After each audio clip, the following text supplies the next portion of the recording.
Jika demikian, apakah yang hendak kita katakan?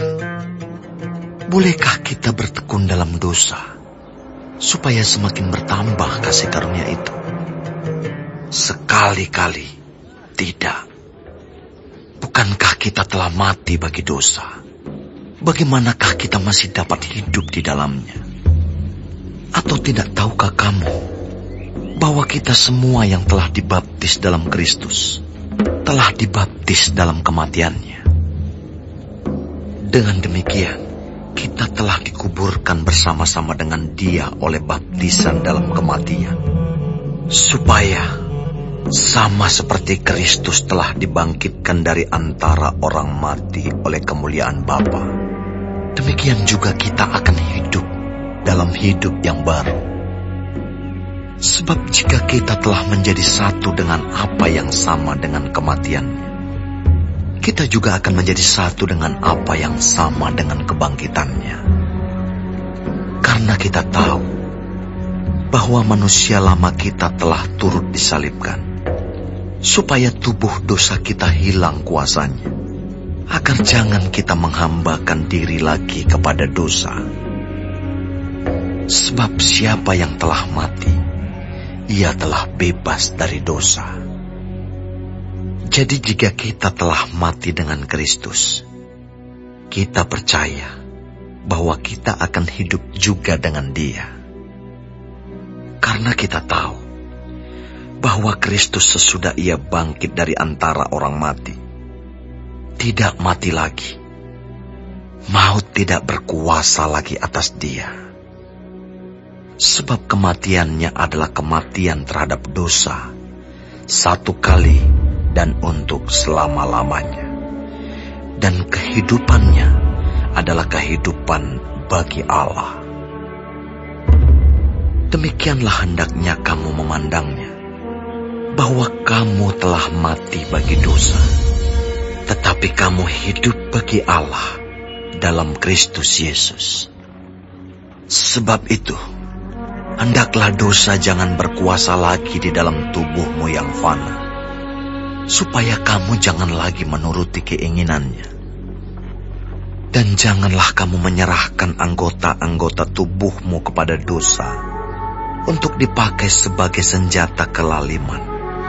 Tetapi serahkanlah dirimu kepada Allah sebagai orang-orang yang dahulu mati, tetapi yang sekarang hidup. Dan serahkanlah anggota-anggota tubuhmu kepada Allah untuk menjadi senjata-senjata kebenaran. Sebab kamu tidak akan dikuasai lagi oleh dosa, karena kamu tidak berada di bawah hukum Taurat, tetapi di bawah kasih karunia. Jadi bagaimana? Apakah kita akan berbuat dosa karena kita tidak berada di bawah hukum Taurat, tetapi di bawah kasih karunia? Sekali-kali tidak. Apakah kamu tidak tahu bahwa apabila kamu menyerahkan dirimu kepada seseorang sebagai hamba untuk mentaatinya, kamu adalah hamba orang itu yang harus kamu taati, baik dalam dosa yang memimpin kamu kepada kematian, maupun dalam ketaatan yang memimpin kamu kepada kebenaran. Tetapi syukurlah kepada Allah, dahulu memang kamu hamba dosa, tetapi sekarang kamu dengan segenap hati telah mentaati pengajaran yang telah diteruskan kepadamu. Kamu telah dimerdekakan dari dosa dan menjadi hamba kebenaran. Aku mengatakan hal ini secara manusia karena kelemahan kamu. Sebab sama seperti kamu telah menyerahkan anggota-anggota tubuhmu menjadi hamba kecemaran dan kedurhakaan yang membawa kamu kepada kedurhakaan, demikian hal kamu sekarang harus menyerahkan anggota-anggota tubuhmu menjadi hamba kebenaran yang membawa kamu kepada pengudusan. Sebab waktu kamu hamba dosa, kamu bebas dari kebenaran. Dan buah apakah yang kamu petik daripadanya? Semuanya itu menyebabkan kamu merasa malu sekarang. Karena kesudahan semuanya itu ialah kematian.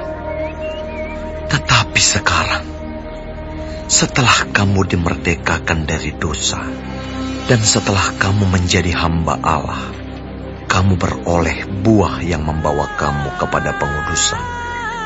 Dan sebagai kesudahannya, ialah hidup yang kekal. Sebab upah dosa ialah maut, tetapi karunia Allah ialah hidup yang kekal dalam Kristus Yesus, Tuhan kita.